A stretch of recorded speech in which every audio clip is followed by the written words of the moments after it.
What a great crowd. Hello, Jones Beach. So good to be back. It's our 10th year, and on behalf of Farmingdale State College and our entire Aviation Center team, thank you for allowing us the privilege of flying in the 2023 Bethpage Air Show at Jones Beach. Our thanks go to our great friends and supporters at New York State Parks and to all of the sponsors of the air show, especially Bethpage Federal Credit Union, who has sponsored this air show since the beginning. We are honored to have the opportunity to fly 6 of our Piper PA-28 single-engine training aircraft, beautifully maintained by our outstanding in-house maintenance department. We value the partnership between New York State Parks and the State University of New York to present aviation educational opportunities to our fellow New Yorkers. It is fitting to display these single-engine training aircraft as part of the show, since all of today's amazing air show pilots started their flying careers in single-engine trainers like the ones we are flying today. Farmingdale State College provides an exceptional opportunity to start a flying career and earn a 4-year degree in aeronautical science to graduate and work as a professional pilot in a variety of aviation career fields. Our graduates fly for the major airlines, corporate flight departments, the Army, Navy, Air Force, Marines, Coast Guard, police, and other law enforcement agencies. Non-pilots can earn a degree in aviation administration and can work in leadership positions in the global aviation industry. New York State residents can take special advantage of low-cost State University of New York tuition and fees to earn a professional pilot degree at less than half of the cost of many other college aviation institutions. To find out more, please visit our website at www.farmingdale.edu.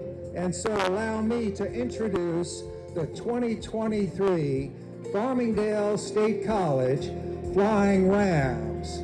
As they pass through the box coming up on Show Center, Ram 1 is Dave Bianco from Floral Park, New York.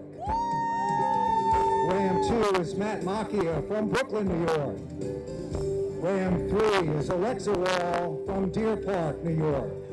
Ram 4 is Michael Hickerson from North Andover, Massachusetts. Ram 5 is Dan Perone from West Islip, New York. And in the trail position, Ram 6, Frank Christie from Green Lawn, New York. So please welcome the 2023 Farmingdale State College Flying Rams. You know, I just want to talk about these outstanding young men and one young lady, Dave, Matt, Alexa, Michael, Dan, and Frank. These are all recent grads of Farmingdale State College, and they're certified flight instructors. So we hired these 6 because they are the best of our graduating students. So we have the opportunity to offer them their first job as a professional pilot. Now, I'm sure most in the crowd can probably relate to starting a new job, and you typically go to a job interview, which may take about an hour or so, but these CFIs go through a 4-year job interview because it all started when they were incoming freshmen. And this is a sought-after job because it allows these pilots to build the hours necessary that they'll need to be hired by the airlines, for example. And so, Rob, you know that airline transport pilots need 1,500 hours to get that ATP, or that certificate that's required to fly for the airlines.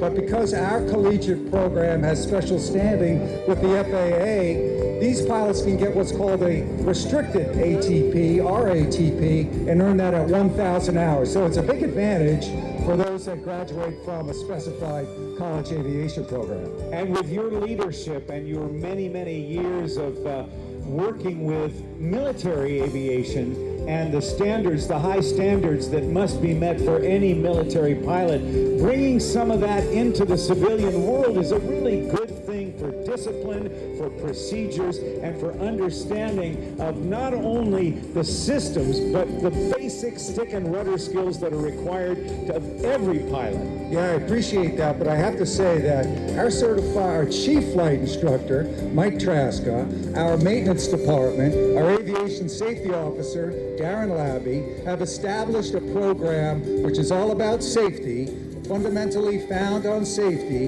and then also to develop these young men and women in other things than stick and rudder skills: aeronautical decision making, situational awareness, risk management. So like their counterparts in the other parts of the show, like the Thunderbirds, our pilots know if they have an emergency, they know exactly what to do.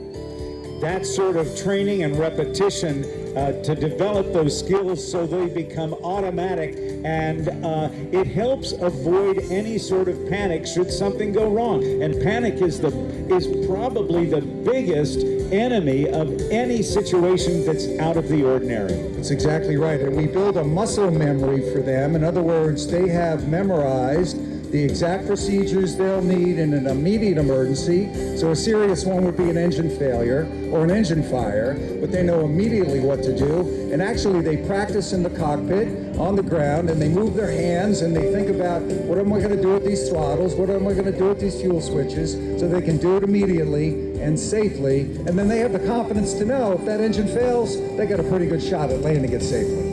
Yes, indeed. And those sorts of procedures were exhibited here in New York with Sully Sullenberger and Jeff Skiles on that American flight that we call around the country the Miracle on the Hudson. Yes, Cactus 1549. And because we are so close to where that happened, all of our students fly into New York City and we duplicate the Miracle on the Hudson during their senior year. So we're actually able to fly very close to the profile of where Sully and Skiles and his great crew were, and to give these students an opportunity to look left toward LaGuardia, right toward Teterboro, and say, yeah, Sully made a good call, but of course a gutsy call, because landing on the water, as you know, Rob, frequently doesn't end up that way. But when you get a guy with the kind of experience that Sully and also Jeff Skiles, those two work together as a team to bring that airplane safely into the water without turning it over. Exactly right. And cockpit resource management and the ability to work with others is one of the key teaching points that we get these students used to, and they work together as a crew. And I do want to put a shout out, we talk a lot about Sully, but there were some amazing flight attendants in the back of that aircraft that